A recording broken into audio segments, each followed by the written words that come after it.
her sleeve that quick, but she read that whole stinking book upside down. Without her glasses. That's just incredible. All right. Several years ago, I talked to my wife Ann to go into the gym with me to work out. It was the only time, up to that time, 10 years, that she agreed to go to the gym with me and work out. This may not mean a lot to you guys, but it was a time I was a little bit stronger than I am now. Back then, I was like benching 300 pounds. I was knocking out like 10, 12 times. I mean, I was really impressed with myself. Some of you may say it's no big deal. And others, that's not bad for a pastor. But I thought if she saw me do that, she'd be like overwhelmed with that, not only my godliness, but with my human strength, and you overcome with desire for me, you know what I mean? I'm allowed to dream. You ain't got to laugh that loud. But yeah, well, wait till you hear it, okay? So I got on the bench, put the plates on, and I started knocking out the reps. 5, 6, 7, 8. Normally I'd use a spot. In the gym terminology, it's somebody behind you to make sure you don't crush yourself. This time I was feeling a little bit froggy, so I didn't have anybody. 9, 10. A bit harder than usual. 11, chest is totally on fire. I mean, it's like shaking all over the place. On 11, I'm thinking, I can get one more. I can get one more. Everything's riding on this, okay? I mean, she's going to love this. She's going to be so impressed. I'm going for 12. I'm extending up, and my arms are doing all kinds of shaking and stuff, and I realize this is not going to end well at all. 300 pounds. And it wasn't a crash, almost like slow motion. You know what I mean? I just saw it coming down, and my chest was just going to pay the price for this.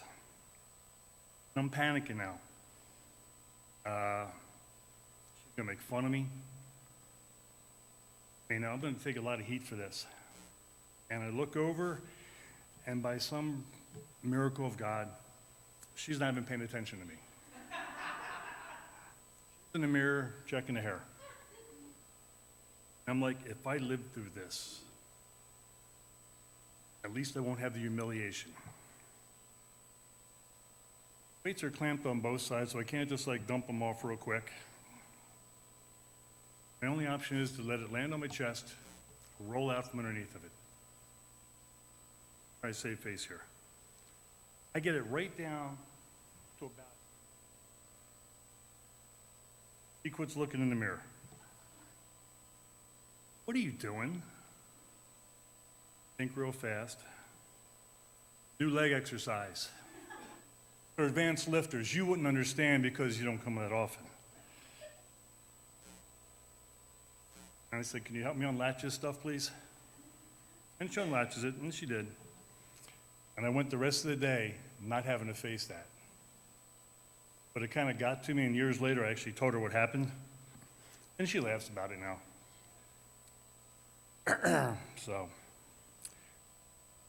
But she says the night I got crushed under the weight. And I didn't really get crushed, but, I got crushed, yeah. That's an example of how our physical bodies are not able to handle weight. In this series, we're not talking about our physical bodies, but we're talking about our souls. Many people believe, just like I thought I could handle the weight, they think they can handle the weight of this world. They end up not physically crushed, but crushed with the weight of the world on their souls. We missed last week our key thought that drives us through this series, which is called Living Clean in a Contaminated World, is that we are not a body with a soul. Remember, we're a soul with a body. And the difference in those two thoughts is really kind of important, okay? We're not our bodies. Our bodies are really a house, a temporary dwelling for who we are. When our bodies die, we don't die. We continue to live eternally.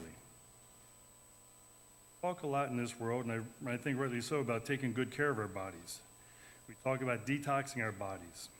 In this series, though, we're talking about detoxing our souls because so many people all over the world are living with a heaviness of the soul. In fact, I read an article that was kind of interesting.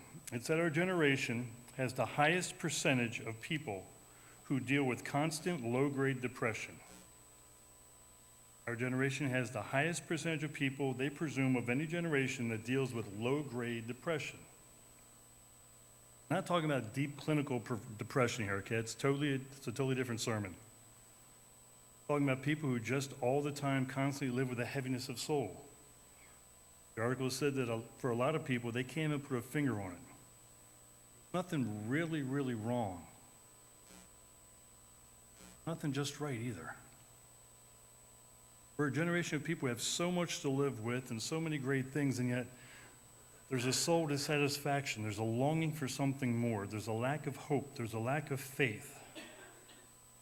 Not a lot of optimism. And it just seems like we're existing and not really making a big contribution. Many people, there's a heaviness of the soul. This isn't new either. I mean, this has been going on for a long time. In fact, our key verse for the day is from David in the Old Testament, Psalm 42:5. He asked himself a question. He asked his soul, "Why are you cast down, O my soul? And why are you in turmoil within me?" He said, "Why so disturbed within me? Heavy, why are you so uneasy? Why are you worried? Why are you upset? Disturbed, O my soul." We're going to try and answer that question today. Why is it that there are so many people that live with a heaviness of the soul? First, I think there's three main reasons.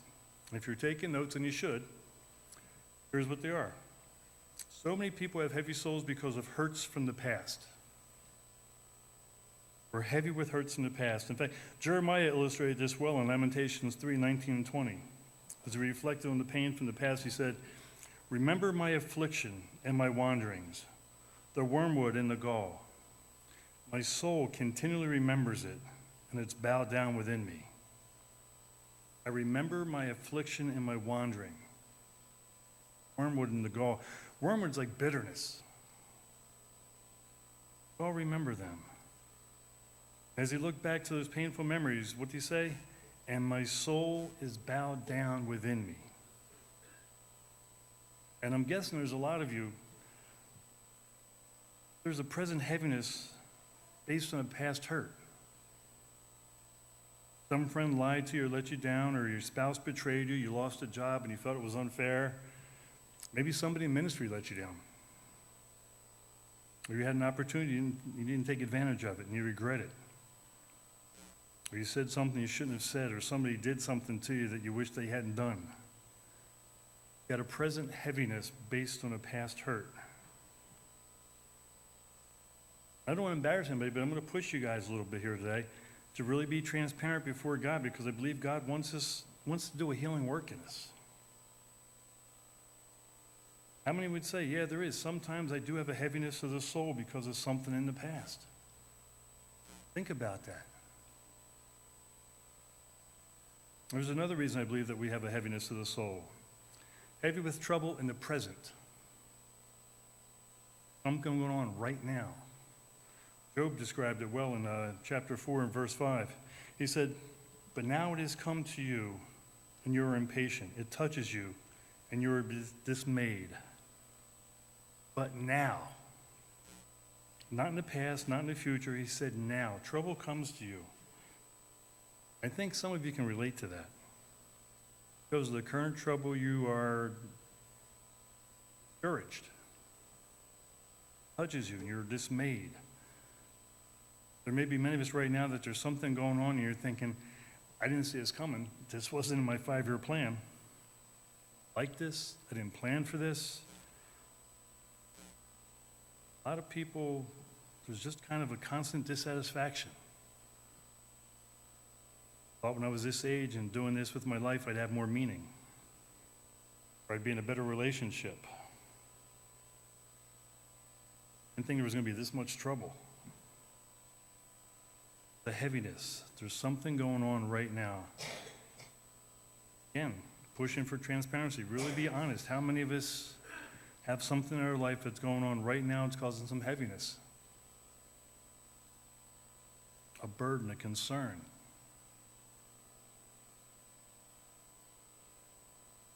Third reason, I think so many people are living like this with a constant heavy soul. And I know this is where I'm most vulnerable. I think a lot of people are able to relate to this. Heavy with anxiety about the future. Wondering about how we're going to make it through what's to come. How are we going to pay the bills when our debt keeps increasing? How are we going to get it all done with the kids around the house? Something lays me off, you know? What if the economy struggles again? What if one of us gets sick? What's going to happen? Think about it. 3 months ago, did anybody from KC think they'd be out of a job? Canada over in Appleton, okay, they're, I think, losing 200 people. You're a challenge for a lot of folks. In Jesus, believe it or not, there was a moment when he looked ahead to the pain that he would endure when he became sin and was going to do what that pain would be.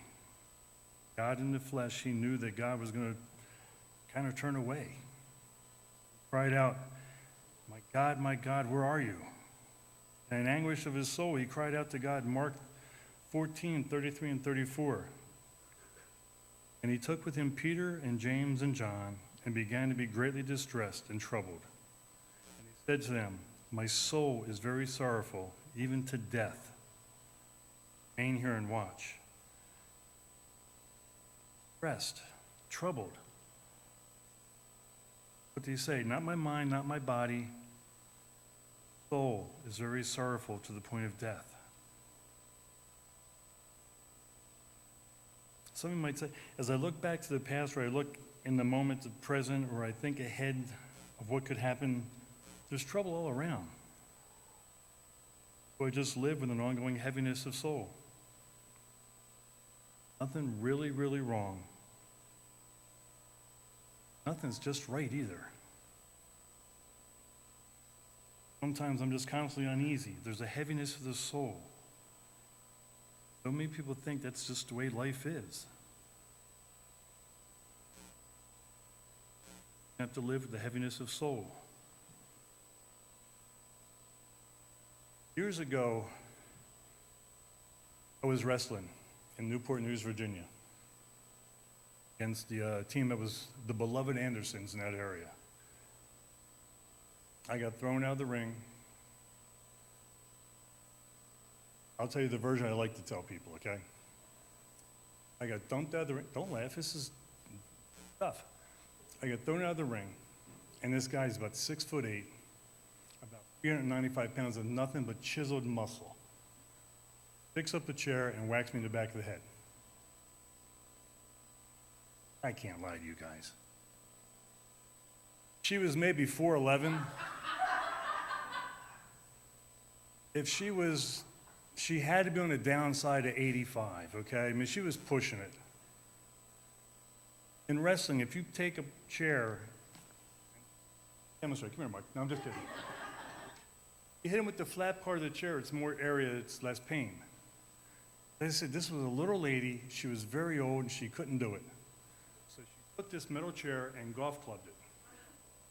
And she clipped me right here. They took her out before I even realized what was going on. Went in, finished the match, went back in the locker room. I asked my partner, he was one of my best friends. I said, "Jimmy," I said, like in I Love Lucy world, man, I said, "Everything's gray." "Dude," he said, "what are you talking about?" I said, "I'm just telling you." I said, "I know what colors we're wearing, but they don't look royal blue and hot pink." Yes, that's the colors we wore, okay? And I went to the doctor, and he said, "Yeah," he said, "a lot of times all the wiring for your color and eyes are back here. So when she hit you, she must have done something." So I go through life, and I just figure this is a lifelong head injury. I'm going to have to deal with it. When I met Ann, loving woman, she asked me, "What is up with your wardrobe? You never match." And I explained it to her, and said, you know what, this is my world, learn to live with it, that's all I can do. So she actually would put like animals on my clothes so I know which ones would, seriously. But anyway, I slept wrong one night. We were living in Minnesota. My neck was so stiff I couldn't even deal with it. And I went to this chiropractor. Amazing. Absolutely amazing. She's sitting there cranking my neck and everything. Boom. It just felt better right away.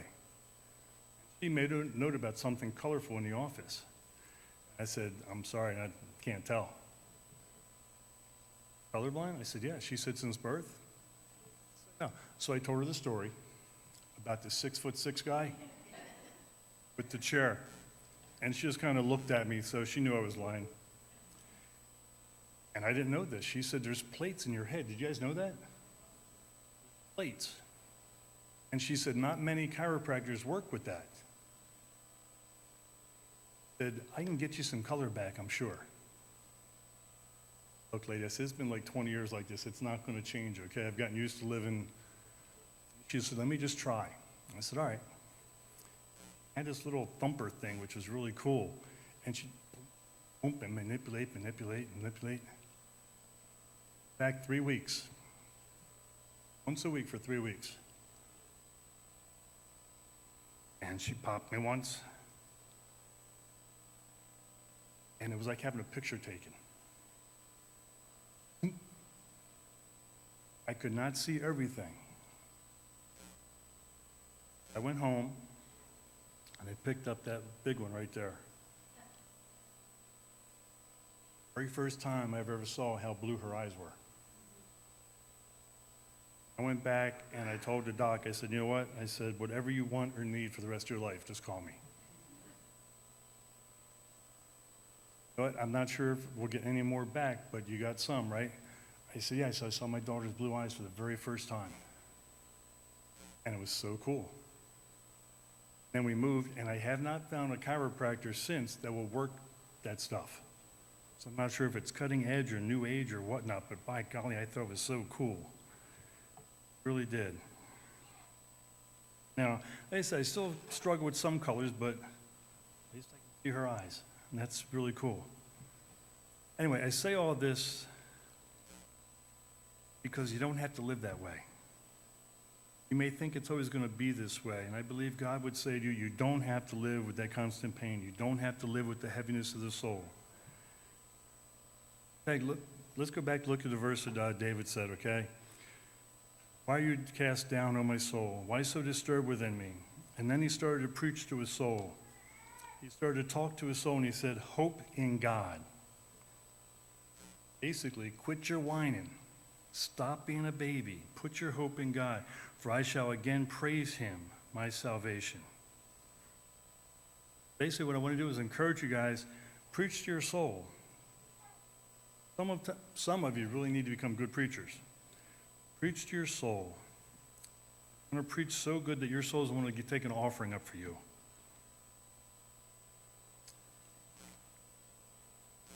Three things you need to preach to your soul about. Don't have to live with the heaviness of your soul. 1, tell your soul to remember God's faithfulness in the past. If you're tempted to look back at the hurts of the past, train your mind to stop. Shift gears, pump your brakes, call to mind the faithfulness of God in the past. Again, we go back to Jeremiah and Lamentations. Well, remember, and my soul is heavy. It's downcast within me. Yet, this is where he shifts gears. But this I call to mind, and therefore I have hope. The steadfast love of the Lord never ceases. His mercies never come to an end. They are new every morning. Great is your faithfulness. Call this to mind, and therefore I have hope. Because I call this to mind, I have hope. Why do I have hope, and what do I call to mind? Because the Lord's great love, not consumed. Passion never fails. They're new every morning. Oh, this is hard and this is bad, yet I remember God has been good, and I think on it. And he lifts the heaviness from my soul. I think on the negative things, my soul is downcast within me, yet I call to mind his compassions are new, his faithfulness. Remember his goodness. Those of you that are Christian and who have walked with Christ for a while, you can look back and think about the bad, or you can look back, you can see God's faithfulness. Call to mind the memory of when you called on Christ and you were delivered from the weight and burden of your sins. Remember the feeling when you realized he no longer holds my sins against me. Remember the time that you prayed for something. No human way possible never happened. Miracle. Something he could do. And you're like, wow, God, you're not just showing up, you're showing off now. Remember a time when you didn't know how you were going to make it? God provided.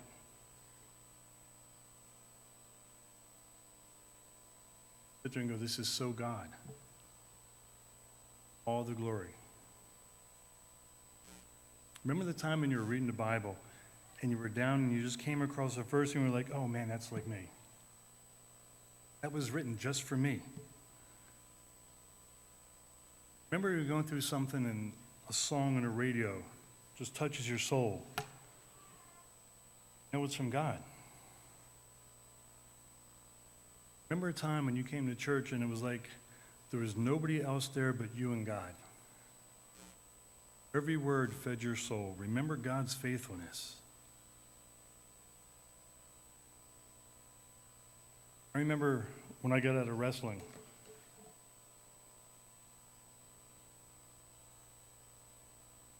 The circle of friends I was with in wrestling were totally different when I left wrestling.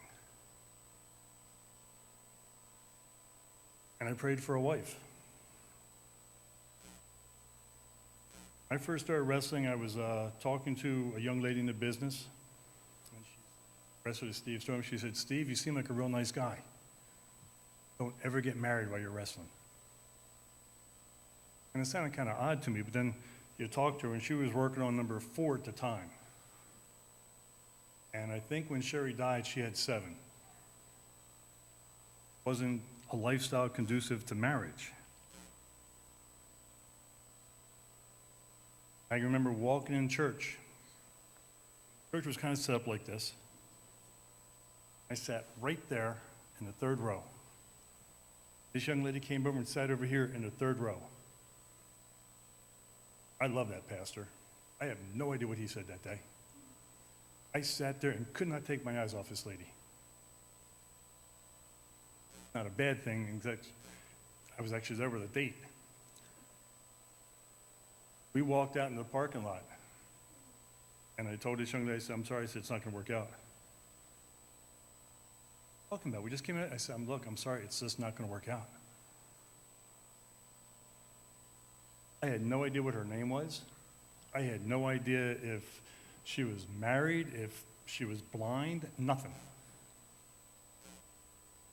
But in my heart, that's who God had for me. Not in my mind. Show you how desperate I was. I walked into the pastor's office and said, you know what? I think we need a singles ministry. He said, you willing to lead it? I said, I sure will. So I got to know my wife. She agreed to plan things with me. And little did I realize when we were planning things, she was hoping nobody would show up either. God's faithful in a lot of things like that and does so many wonderful things. You can look back and have all sorts of reasons to have a heaviness of soul. Or you can look back and see the faithfulness of God. Why so downcast, O my soul? Put your hope in God. Remember his faithfulness. You're hurting right now, and we encourage you to cry out. Cry out to God in the present. Cry out to him from the depths of your soul. In Psalm 142:2, David, hiding in a cave, he said, I pour out my complaint before him. I tell my trouble before him. I pour out my complaint before God. You have to love the honesty in that. not holding anything back. I cry out to you, O Lord. I say, you're my refuge, my portion in the land of the living. I would encourage you to make this part of your discipline in seeking God. You have a heaviness of soul in the present, you just let it rip. He is a big boy. He can take whatever you have for him. He knows your heart already. Be honest with him. I'm confused, I'm angry, I'm upset, I don't understand, God. Why is this happening? God, I need you. Need.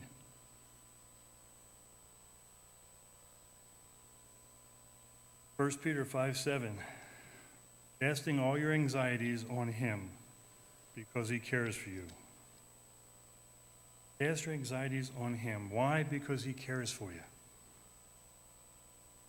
Cast them, throw them, hurl them. Cry out to God from the depths of your soul. I had a friend from wrestling. His name is Marty Jannetty. Very successful tag team. They broke up. Shawn Michaels went on to become like an icon in the sport. Marty struggled hard. Alcoholism, drugs. He went to a friend in Tennessee. Guy had some property. He said, do you mind if I walk your land? Take the phone in case you get lost, okay? He said, yeah. He puts the phone in his pocket. I heard this from Marty's mouth himself, so I don't doubt it. He's walking around this guy's land, and the phone rings. York. Marty was walking around that land, give God one more chance. And as he told me this, he had tears coming down his cheek. He said, Steve, I'm going, God, look, if you're real, would you please,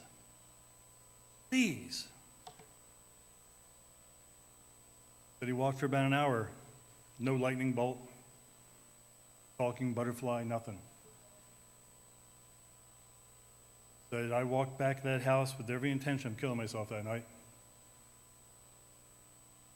Got in the house, thanked his friend. He said, here's your phone, man. He said, well, who called? He said, dude, it's your phone. He said, I'm not going to answer it. He said, let me find out who it is. I'll walk you to the car. Hit it, and this is where it gets really freaky. I still get goosebumps. Marty, it's for you. Some guy named Mike. He listened to the message. Shawn Michaels. Shawn Michaels had found Christ. Shawn was on a crusade to call every person he had ever hurt or did wrong by to apologize. Marty copied the number, went back to his house. Curiosity got the best of him. He called Mike. His real name is Mike Hickenbottom, so now you know why they call him Shawn Michaels. Mike answered the phone. Marty said, how'd you call me? So I called the number you have for Atlanta. Mike, I'm in Tennessee. And it was a friend's phone. How did you get that number? I said, buddy, look, I'm telling you, this is the number I had. And he read off the number for Atlanta. Marty said right then, he said, something was weird. Took you that long? Talked for about 3 hours. Phone said, please come visit me in Phoenix this weekend. Marty said, I can't afford it, man. I don't have the money. I can't do it. He said, look, I'll pay for it, please. Marty's mind, he said, know what? One last party weekend, it's fine. I'll kill myself when I come home. Got on a plane. He flew out to Phoenix, Arizona.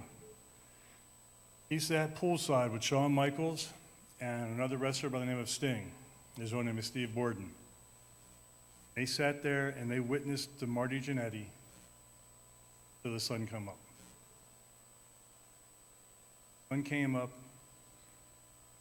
All three of them hopped in the pool, fully dressed, baptized Marty.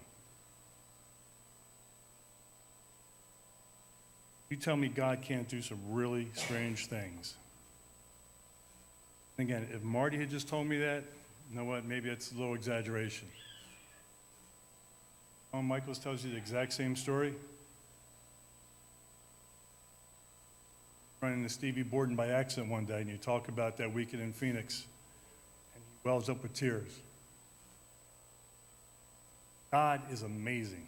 No matter how heavy your soul is, cry out to him. He will respond.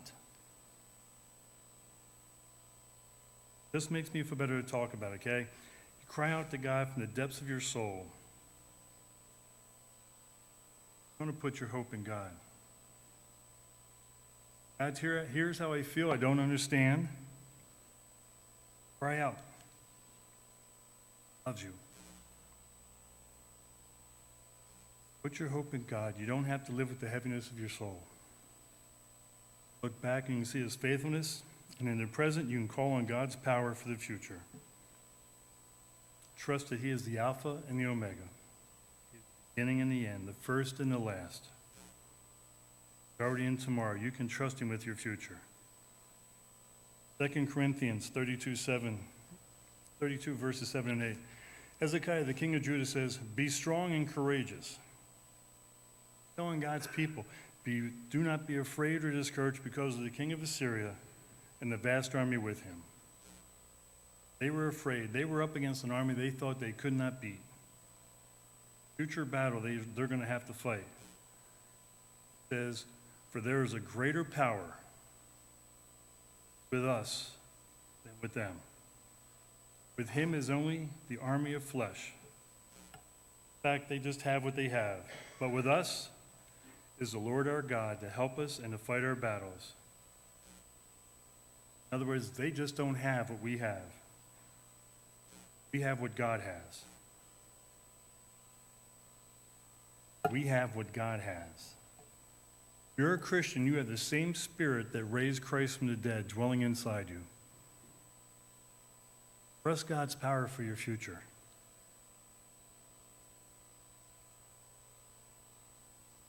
We came back from Iowa. Annie had real doubts about our future because we just walked away from a church to come back and help with her mom and dad. Her dad has Alzheimer's. And she got very anxious, a lot of anxiety. Went to a doctor after doctor, specialist after specialist, scanned everything over and over again. She was convinced she was dying. She was a little leery about going to sleep because she didn't think she'd wake up again. They're afraid. She'd say, "Look, I love you and you're a great husband. But if I die, this thing's going to go bad. Because I've seen you with the kids for like 2 hours alone, okay? You're not going to be able to deal with this." Got this great anxiety. You can't help but kind of get it as well. Doctors couldn't figure anything out. Bottom line was, we were not trusting God with our future. Turned the corner and she sought God in prayer. The word over and over and over again. She finally got to the place where she switched gears and she put her faith in God and made the conscious faith decision. If I live, I trust God. If he takes me, I trust God. No matter what, I will trust and praise him.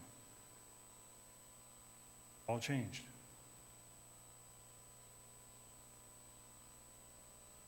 Coincidentally, right after her episodes cleared, she'd been in good health ever since. I flew to Europe, students, right around the time where terrorists were really in the rage over there. We were going to London, Normandy, and Paris. Called her up and I said, "No, I'm okay. I'm fine. I know you were worried." She said, "No, I wasn't." Or, "Come on, everything's in the news. Like people getting shot, trucks running over people. You had to be worried." She said, "Nope, I wasn't." You didn't even care. She said, "I cared." She said, "But I knew God was going to take care of me. God was going to take care of you." I said, "Really?" She said, "Yeah." I wasn't worried about you either. That was kind of rude. She could have been a little worried. That's how far she turned the corner. Why so downcast, O my soul? Put your hope in God. We believe this stuff. We believe it, right? You don't have to live with the heaviness of your soul. You don't have to live with the heaviness of the soul at all. Last week I gave you a chance to be still before God, and I want to do it every week in this series. So one more week, guys. Detox our bodies. I want you to detox your soul. Soul is heavy. Take a moment and just focus your thoughts on Him. Remember His faithfulness from the past. Cry out to Him in the present. Trust His power for the future. That I call this to mind, therefore I have hope. We are not consumed because of the Lord's great love, for His mercies are new every morning. Great is your faithfulness.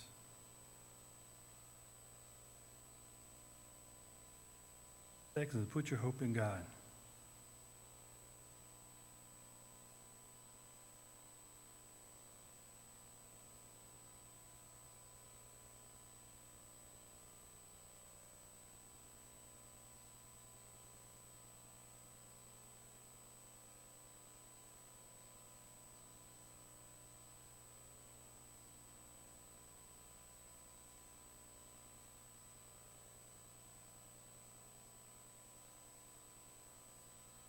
Father, I'm aware there are so many that just live with an ongoing heaviness.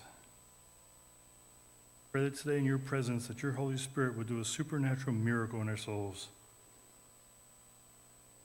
God, we would learn to talk to our souls and tell our souls the truth of your word. Recognize you.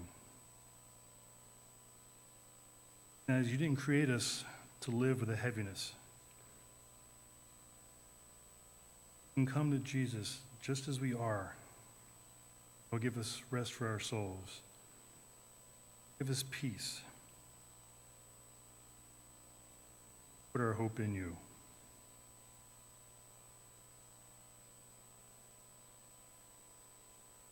Guys, continue praying today. Honest. Know there's an ongoing heaviness of your soul and you want to trust Him. Need His healing. You want to put your hope in Him.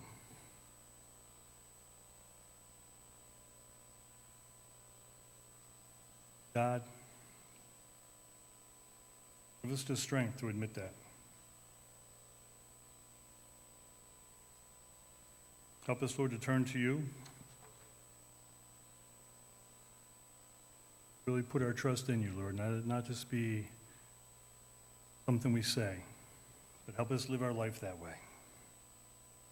And we pray, amen.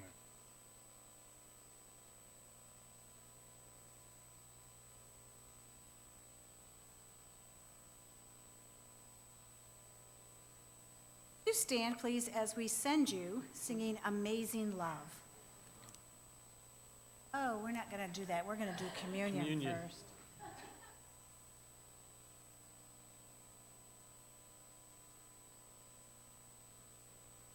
Cross.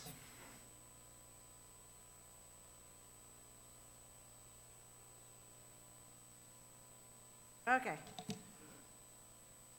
Hymn Communion. 254.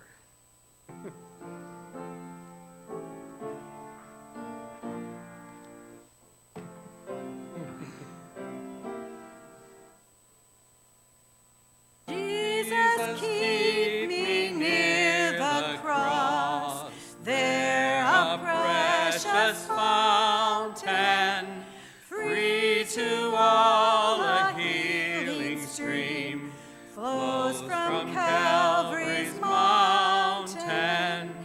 In the cross, be my glory ever, till my raptured soul shall find rest beyond the river. At the cross I stood one day, love and mercy found me. There the bright and morning star shed its beams around me. In the cross, be my glory ever, till my raptured soul shall find rest Happy